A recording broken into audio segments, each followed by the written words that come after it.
there, my name is Lauren and I'm an interpreter here at Royal Botanical Gardens. Spring is just around the corner. The days are getting a little bit longer, the weather's getting a little bit warmer, and our spring plants are beginning to bloom.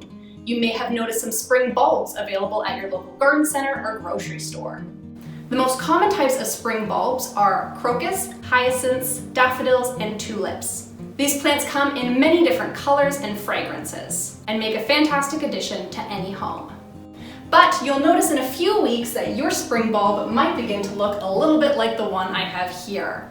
But don't worry, this doesn't mean that your plant is destined for the garbage. There are things that you can do to save these bulbs and grow them again next spring. Today I'm joined by RBG's head of plant propagation and production, Chris Tarrant, to walk you through the steps on how to save your spring bulbs. Hi there, it's Chris Tarrant here from Royal Botanic Gardens. We put on a display here in the spring of a variety of spring bulbs, and once they're done, and today what we're going to talk about is what to do with the bulbs afterwards if you wanted to keep them and replant them later in the year. So here we have a hyacinth that has completed its cycle. I wouldn't say made its end, but it is ready to be dealt with. The first thing to bear in mind, when the bulb is finished, the flowers are done, but the vegetation is not. So the first thing that you can do after the flowers are done is you can remove just the flower stalks. Leave all of the vegetation still attached to the bulb. This is because that foliage is next year's energy for the bulb to create a flower and growth for next year. Now, with bulbs that are growing naturally outside, it takes them anywhere from 4, sometimes even 6 weeks, depending on the season, to fully dormant down.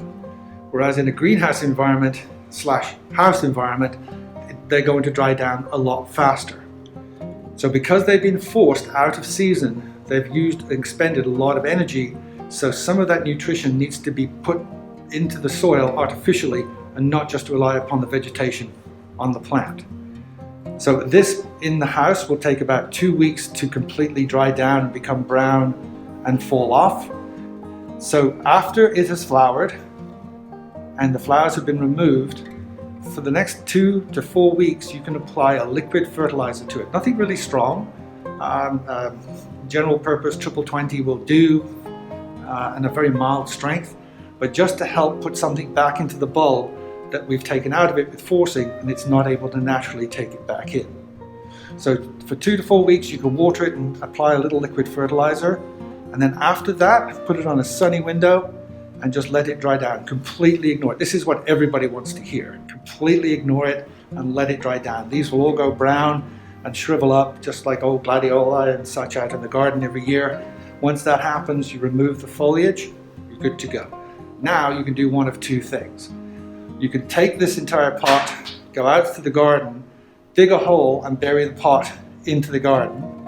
This has no growing value whatsoever, it just helps you find it next in the fall when the bulb's gone completely dormant and it's underneath the soil.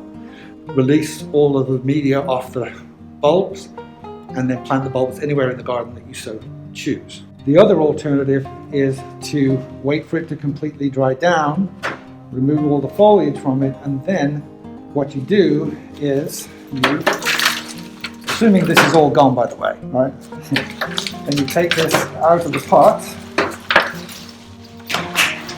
like so, and then you rub off all of the media. This is all gone. These will have dried down a little bit. So what you're left with is your hyacinth bulb. Now, if you're familiar at all with hyacinth bulbs, you'll realize that this is not what you buy in the store in the fall when you buy hyacinth bulb. They're typically twice the size of this. This will be bigger if this is allowed to go back into the bulb.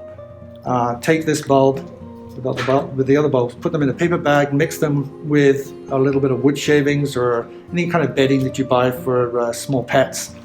Make sure it's dry, you don't want to have it moist, and just put it in the dark, somewhere room temperature is fine, but not in any direct sun and not anywhere near register or anything like that. And then in the fall, and in the September time, plant them in your garden, wherever you want.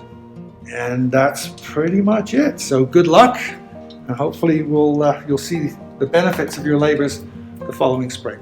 Good luck. The next time you buy spring bulbs from your local grocery store or garden center, consider saving them and planting them again in the fall. If you enjoyed this video, feel free to check out our other plant care videos at RBG at Home. And if you have a suggestion for another plant that you'd like us to feature, please leave a suggestion in the comments. Thank you for watching, and we hope to see you around soon at Royal Botanical Gardens.